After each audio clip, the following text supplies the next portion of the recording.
एक तो ये इतनी बहुत बढ़िया कि इतनी रंग बिरंगी ही दुनिया, गाड़ियों से मत पहचानिए, फेसबुक के स्टेटस से मत पहचानिए लोगों कितने बड़े हैं कितने महान हैं, बड़े हो जाने से मत पहचानिए। एक छोटी सी पहचान 4 साल में मैंने सीखी, आपको बांट रहा हूँ। सीनियर्स बैठे हैं, मेरे पिता की उम्र के लोग बैठे हैं, बुजुर्ग लोग बैठे हैं, उनको चरण स्पर्श करते हुए अगर ठीक कहा हूं तो एक एक व्यक्ति का हाथ आशीर्वाद के लिए उठे। बड़ा आदमी पहचानने का एक सबसे सरल तरीका है और कल से अप्लाई करिए। असली बड़ा आदमी वो है जिससे मिलने के बाद आपको खुद को छुटाना है, वो सबसे बड़ा कुमार विश्वास अकेले आए, 3 घंटे का शो, ना बैंड ना बाजा ना बारात, लेकिन अकेला दूल्हा आया और क्या बात है, क्या शो उन्होंने किया। Doctor Kumar Vishwas, thank you very much talking to me. और आई नो कि अभी अभी आप स्टेट से आए हैं, तो बहुत बहुत शुभ। तो जब आप इंडिया से दूर आते हैं और हिंदुस्तानियों से अपनी भाषा में बात करते हैं, जो सबसे पहला सवाल मेरे जहन में आता है वो ये आता है कि आपने कहा कि अपनी भाषा को देश से दूर जहां पर भी हमारे हिंदुस्तानी उसे लेकर के जाओ, लेकिन ख्यालों का क्या? देखिए, ख्याल का जो सबसे कच्चा फॉर्मेट है वो जबान में आता है। आप कितनी भी मॉम लिख लीजिए, अंग्रेजी में लिख लीजिए, दर्द उठता है तो पहली बार में माँ उठता है, अंदर से शब्द माँ आता है। तो भाषा तो वाहन है, व्हीकल है। व्हीकल आपका पहला जो इस्तेमाल किया होगा वही आपका विश्वसनीय होगा। मेरी कोशिश ये रहती है कि भाषा का बीज सुरक्षित रह जाए, क्योंकि बीज बच गया तो वृक्ष भी बन जाएगा। और एक बात और ध्यान रखिए, भाषाएं और माताएं शामियाने से बड़ी नहीं होती, संस्थानों से बड़ी नहीं होती, एकेडमियों से बड़ी नहीं होती, वो बेटे बेटियों से बड़ी होती है। जो माँ बड़े बेटे बेटी पैदा कर दे वो बड़ी। भगत सिंह की माँ बड़ी माँ, गांधी की माँ बड़ी माँ। तो हिंदी अगर निराला पैदा करती है, हिंदी कबीर पैदा करती है तो बड़ी माँ है। उर्दू गालिब पैदा करती है, बड़ी माँ है। बांग्ला रविन्द्रनाथ पैदा करती है, शरद बाबू पैदा करती है, बड़ी माँ है।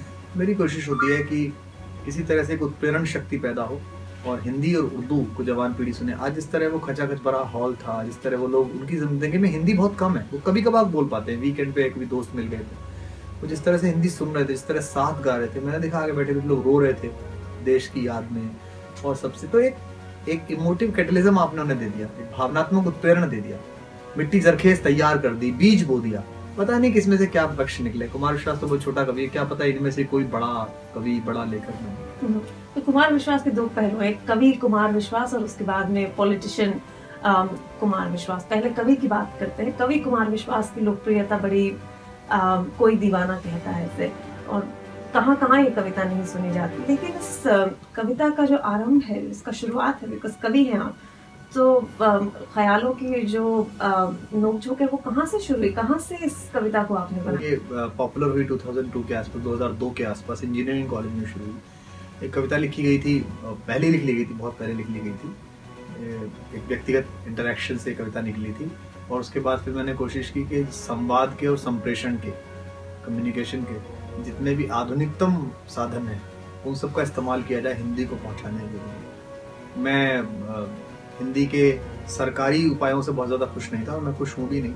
मुझे कभी विश्व हिंदी सम्मेलन और इन सब में सरकारों ने बुलाया नहीं, चाहे इनकी रही चाहे उनकी रही, कभी भी नहीं। अभी भी हो रहा है 14 तारीख को, तो इनकी भी नहीं बुला सकती जो नए वाले राष्ट्रवादी आए, इनकी भी इतनी हिम्मत नहीं है मुझे सुन लें। और पुराने वाले तो फर्जी बहुत ज़्यादा थे, वो तो सुनते ही कहाँ से। तो मेरा ये था कि ये अपना काम करते हैं, हम अपना काम करते हैं।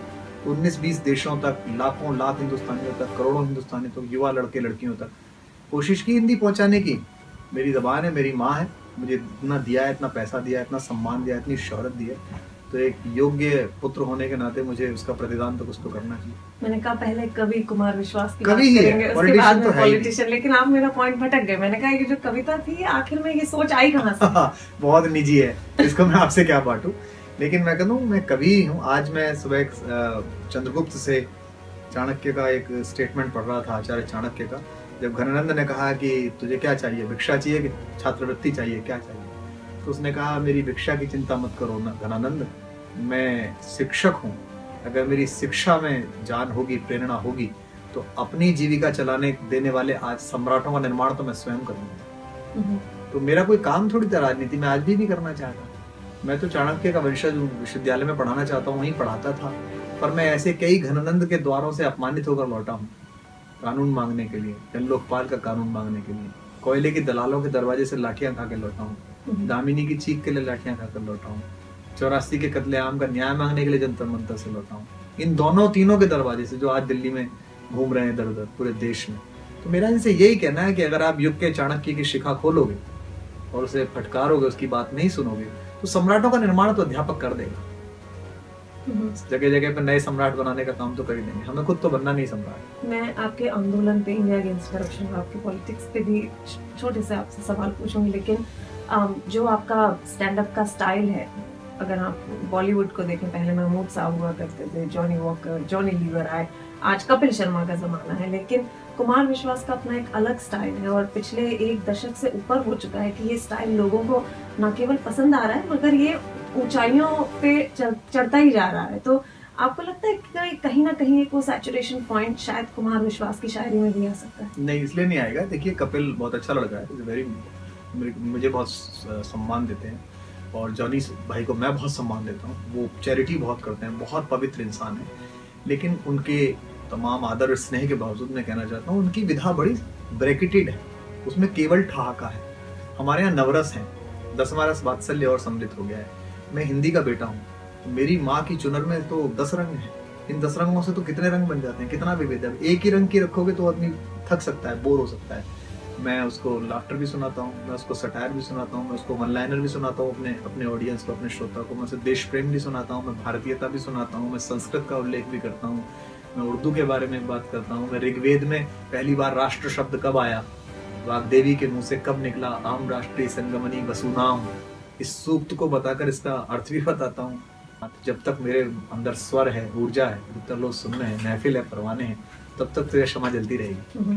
तो हास्य रस हुआ, प्रेम रस हुआ, उसके बाद में वीर रस, जहाँ से इंडिया अगेंस्ट करप्शन का एक पूरा मुहिम आपकी और आपकी टीम ने शुरू करा था, उसके बाद में एक पॉलिटिकल आंदोलन भी बन गया। तो कुमार विश्वास इस वक्त कितने पॉलिटिशियन बन गए, कितने प्रतिशत वो पॉलिटिशियन बन गए? मैं फिर आपसे कह रहा हूँ कि चंद्रगुप्त को राज्याभिषेक करने के बाद जयशंकर प्रसाद के चंद्रगुप्त नाटक में एक दिन शाम को चाणक्य का एक स्वगत कथन है। स्वगत कथन होता है सौललेखी, अंदर ही अंदर कहना, नाटक में लिखा जाता है। तो वो कहता है कि शांति के द्वीप का आदिवासी ब्राह्मण में कहाँ आ गया, मंत्रचर्या की जगह षड्यंत्रचर्या। शाम के समय मंत्र पर चर्चा होती थी, अब षड्यंत्र पर होती है, ऐसा चाणक्य। तो कभी कभी ऐसा नहीं लगता कि ये कहाँ अंधों को शीशे दिखाने आ गए? हाँ, लगता है, लेकिन राजनीति युग धर्म है। मैं नहीं करूंगा तो उसे वो आदमी करेगा जो आज तक कर रहा था। मुझे बहुत उन लोगों से आपत्ति है, उन युवाओं से जो ऐसी बात कहते हैं कि आपको नहीं करनी चाहिए राजनीति। तो क्या मेरे देश की राजनीति केवल मायावती जी, मुलायम सिंह जी, लालू यादव जी, कलमाडी जी, ए राजा जी, हैं, बंगारू लक्ष्मण जी स्वर्गीय श्री, इन लोगों के लिए बनी है क्या? मेरे येदुरप्पा जी, इसका मतलब मेरे लिए बनी। मैंने throughout first class career बनाकर, यूनिवर्सिटी टॉप करके, हिंदी को पूरी दुनिया में पहुंचा के अपराध कर दिया कि मैं भारत माता के आंचल पर ये जूते पड़ते रहें और खराब नापाक पैर आते रहे चाइना की ओर से और पाकिस्तान की ओर से, और मैं इस पर बोलूँ ना, ये तो सामान्य बात है। इसमें क्या है, मेरा युग धर्म है, मेरी रीढ़ की हड्डी ताजा है, इसलिए मैं ऐसा कर रहा हूँ। अन्यथा मुझे भी पद्मश्रीयां लेनी होती, मुझे भी इन बातों की प्रत्याशाएं होती कि एकेडमी में चेयरमैन बनना है, मैं भी यही करता। विश्वास फिर अमेठी के दरवाजा खटखटाएंगे, या आपने जैसा कहा है कि पार्टी मुझे जो रिस्पॉन्सिबिलिटी देगी, which is a very diplomatically correct answer, वो आप नहीं? डिप्लोमेटिकली नहीं। देखिए, मैं बहुत अराजक व्यक्ति हूँ, बोलने में अराजक रहा, काम करने में अराजक रहा, कुछ भी बोला सब नोट हुआ, लेकिन जब मैं संगठन में आया तो मुझे उसकी मर्यादा पता चली। और मुझे गर्व है कि मैं 5 वर्ष से जिस संगठन में हूँ, इंडिया अगेंस्ट करप्शन में, मैं ऐसे बिरले सदस्यों में हूँ जिन्होंने कभी अपने किसी काम से पार्टी को शर्मसार नहीं किया। मैं पार्टी के या अपने संगठन के लीग से बाहर मैं नहीं गया, मैंने संगठन से सीखा। तो अमेठी जाना एक बड़े स्टेटमेंट का कारण था, उन्हें ये बताना कि राजसत्ता या देश चलाना या ये बातें ये किसी राजवंश में नहीं है। आप अगर सोते हैं संसद में तो आपको बताना पड़ेगा कि अमेठी का आपने क्या किया। और आखिरकार इतना तो हुआ कि 2011-12 तक उन्हें देश की राजनीति का उत्तराधिकारी माना जाता था।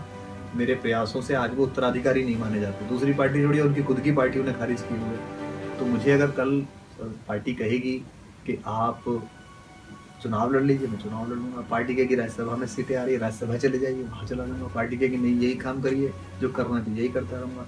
आज पार्टी ने मुझे 3 काम सौंप रखे हैं जो महत्वपूर्ण काम है। मैं ग्लोबल ओवरसीज कन्वीनर हूँ, और मैं कन्वीनर फंड हूँ और कन्वीनर कैंपेन हूँ। तो मेरे नेता ने, मेरे जो माननीय मुख्यमंत्री हैं, मेरे साथी हैं और मेरे सेनापति हैं इस आंदोलन के, उन्होंने मुझे 3 महत्वपूर्ण काम सौंपे हैं। इन्हें मैं अपनी ऊर्जा से पूरा करता हूँ जितना हो सकता है। Dr. Kumar Vishwas, a doctor, a professor, a poet, a politician now. Aam Aadmi. An Aam Aadmi, and most important of all, a very good human being. It was a pleasure talking to you. Thank you.